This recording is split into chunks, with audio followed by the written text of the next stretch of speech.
There are songs that follow you quietly through life. They play in the background of late night drives, drift out of kitchen radios, and somehow end up stitched into your memory without asking permission. One of those songs begins with a simple question of devotion: what you would do, and what you would never do for love. For decades, millions of listeners believed that voice belonged to a black soul singer. It sounded too smooth, too wounded, too honest to be anything else. The horns were warm. The phrasing felt lived in. It carried the weight of rhythm and blues in a way that felt inherited, not borrowed. But the truth surprised many. That voice came from a man most people never pictured when they sang along. And yet, that revelation was never the most shocking part of his story. Because long after the applause faded, after the song became timeless, his life took a turn few fans ever saw. A simple trip to urgent care, a prescription meant to help, and a chain reaction that slowly took away the very thing that defined him. This is not just the story of a hit record, it is the story of how music crossed every boundary, and how pain, quietly and relentlessly, brought one artist to his knees. Long before his voice ever reached the radio dial, music was already part of the air he breathed.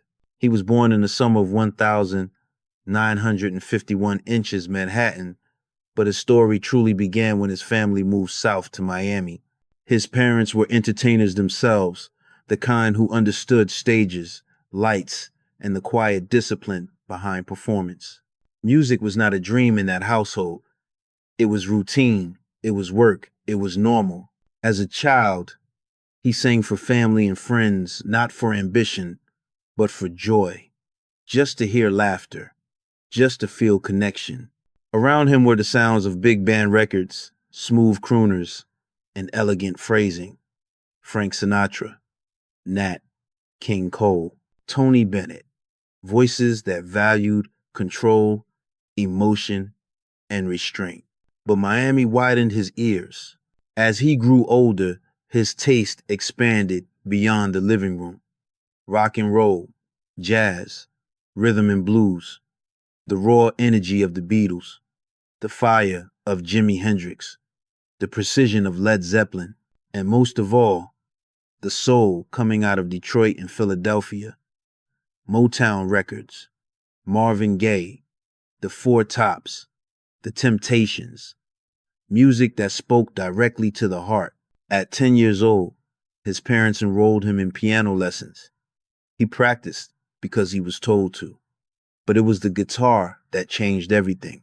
He saved money mowing lawns, bought his first instrument, and taught himself by listening hour after hour, rewinding records, learning by ear, letting rhythm guide his fingers. By 14, he had formed his first band. They rehearsed in garages, played school events, and chased the simple thrill of being heard. When that group ended, another followed. This time, the rooms were clubs and bars across Florida. Small stages, sticky floors, long nights. Then one night, everything shifted. A legend was in the audience. Little Richard heard something he liked. He didn't hesitate. He offered the band a job on the spot. For years, they toured the world together. Television appearances, major venues, Las Vegas. It was a masterclass in showmanship and survival. But when that chapter ended, reality hit hard. Record deals fell apart. Bands dissolved. Opportunities dried up. He moved west, then back home again, carrying demos and doubt in equal measure. For a moment, it felt like the dream had quietly passed him by. What he didn't know yet was that all those years of listening, learning, and losing were preparing him for a song the world would never forget. Success did not arrive with fireworks. It arrived quietly in Miami, inside a record label best known for disco hits and dance floors. When he walked into TK Records, he carried his songs the only way he could afford to, stuffed inside a grocery bag. No entourage, no image, just music. The label listened. 2 days later, they signed him. They were looking for something different. Disco was fading. A smoother, Jazz-leaning R&B sound was beginning to rise. He recorded his debut album with confidence, but the label heard a problem. The songs were strong, they said, but there was no radio single. He disagreed. Then he went back into the studio. 2 days later, he returned with a song that would define his life. What You Won't Do for Love did not shout. It didn't chase trends. It simply spoke the truth of devotion and restraint, wrapped in warm horns and a melody that felt instantly familiar. When the label heard it, the decision was immediate, but another issue surfaced just as quickly. His sound felt undeniably rooted in rhythm and blues. His audience, they believed, would come from black radio. Yet his appearance complicated everything. Long hair, white skin, a face that did not match the voice listeners were about to fall in love with. So he made a choice that changed the outcome. Instead of putting his face on the album cover, he created distance, a drawn silhouette, a man sitting alone on a bench, no clear features, just mood, just mystery. The label embraced it. When the single was released in September of 1978, the response was overwhelming. The song climbed the charts, crossed formats, and lived comfortably on R&B stations. Listeners didn't ask questions. They felt it. Then came the night that tested everything. In Cleveland, Ohio, he opened for Natalie Cole on her first headlining tour. Thousands of fans filled the venue, almost all of them black. They knew the song. They loved the song. They had never seen the singer. When he walked onto that stage, the room fell silent. You could feel the shock before you could hear it. But 10 minutes later, none of that mattered. The voice was real. The feeling was undeniable.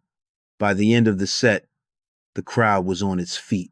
That night became a turning point, not just for his career, but for what the music represented. It proved that soul was not owned by appearance. It belonged to honesty. The album went double platinum in the United States. In Japan, it went even further, and the song itself took on a life of its own, echoed, replayed, and reborn through generations. He had crossed the line from artist to timeless. After the first wave of success faded, the spotlight did not disappear, but it shifted. Record labels changed. TK Records collapsed under financial pressure. Deals were rearranged. Promotion weakened. In the United States, his presence on the charts became less predictable. But halfway across the world, something unexpected happened. Japan listened more closely. There, the music was not treated as nostalgia, it was treated as craft. His albums sold consistently. His tours sold out. Fans welcomed him not as a novelty, but as an artist with depth. They gave him a name of respect, Mr. AOR. For years, Japan became a place where the music still breathed freely. Back home, he adapted. When record deals disappeared, he did not stop working. He wrote for others, produced quietly. His melodies found new lives in films and on other artists' albums. Songs he helped create climbed charts, sometimes reaching #1, even when his own name wasn't on the cover. He returned to the stage in different forms: big band arrangements, orchestral projects, theater roles. For a time, balance returned. The music changed shape, but it never left him. Then, in 2017, everything unraveled. He was preparing for another tour in Japan when a simple cold sent him to urgent care. Nothing serious, a cough, a runny nose. He was prescribed medication meant to help him recover quickly.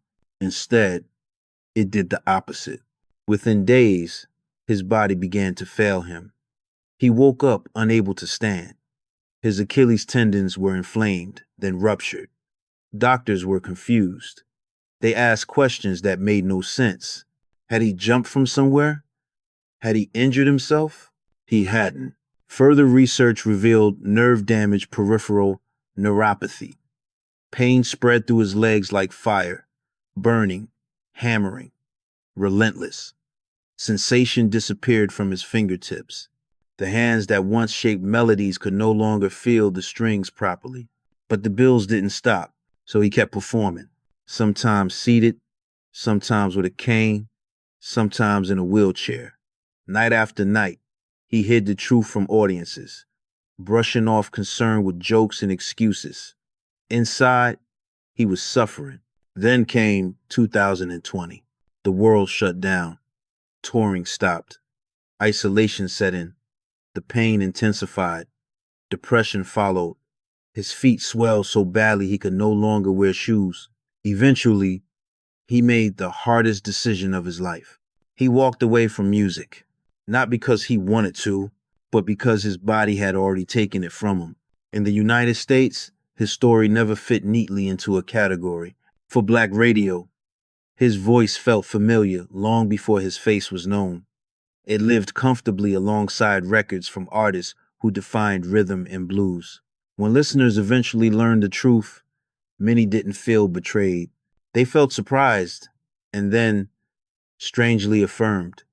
The Cleveland concert became symbolic, a moment when assumptions collapsed and music stood alone. For American audiences, especially those who grew up with soul music, his career became a quiet reminder that authenticity is not owned by race. It is earned through listening, respect, and lived emotion. That is why his songs didn't just chart, they endured. In hip hop and modern R&B, his legacy deepened in another way. Producers didn't sample him for nostalgia. They sampled him for feeling. His melodies carried space. His chords carried restraint.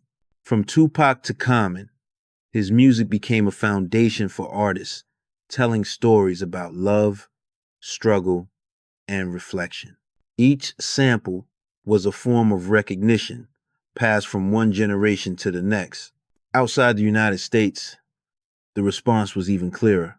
In Japan, his work was never treated as a trend. Fans showed up consistently, albums sold steadily, concert halls filled without explanation. He was respected as a craftsman, not a curiosity. That loyalty sustained him through years when the American industry had moved on. Then, there is the final chapter, one that extends beyond music. After his illness, his wife spoke publicly, not to accuse, but to warn. She urged people to read medication labels, to ask questions, to challenge assumptions that prescriptions are always harmless. In response, official agencies maintained that certain drugs remain necessary in severe cases, reinforcing a tension many Americans recognize too well: the balance between benefit and risk. For older audiences, in particular, that message landed close to home. How many times have we trusted without asking? How many warnings did we skip because we were tired, or sick, or in a hurry? His story became more than a musical biography. It became a quiet, cautionary tale about listening not only to records, but to our bodies, our instincts, and the questions we are sometimes afraid to ask. In the final months of his life, the man who once carried melodies across continents was moving slowly, carefully, one step at a time. He ate less. He lost weight. Pain had become a constant companion. Yet on the morning of his passing, something felt different. He emerged from the bedroom using his walker, alert, present. His wife was relieved to see him upright, moving, alive in a way that felt almost familiar. They sat together. Then, without warning, his body leaned toward her. And just like that, he was gone. After 6 years and 2 months of relentless pain, his suffering ended quietly there in the arms of the person who had witnessed every stage, every triumph, every loss. There were no cameras, no final performance, just silence. He was 71 years old. What remains is not defined by how he died, but by how deeply he lived inside the music. What You Won't Do for Love continues to drift through generations, not as a relic, but as a feeling. It lives in covers, in samples, in late night radio hours when memories feel closer than words. It stands among the greatest love songs ever recorded, not because it was loud, but because it was honest. His legacy also carries a quieter lesson. Read the warnings, ask the questions. Never assume that routine means harmless. His wife spoke out not in anger, but in hope that someone else might pause, might ask a doctor one more question, might be spared a pain that changed everything. And perhaps that is the final gift of his story. That music has no color. That devotion can sound like restraint. And that dignity does not disappear when the lights go out. If this song has ever meant something to you, if it has ever carried you through a moment, share that memory below. And if you value stories told with care, honesty, and respect, consider staying with us. Some voices fade, others never truly leave.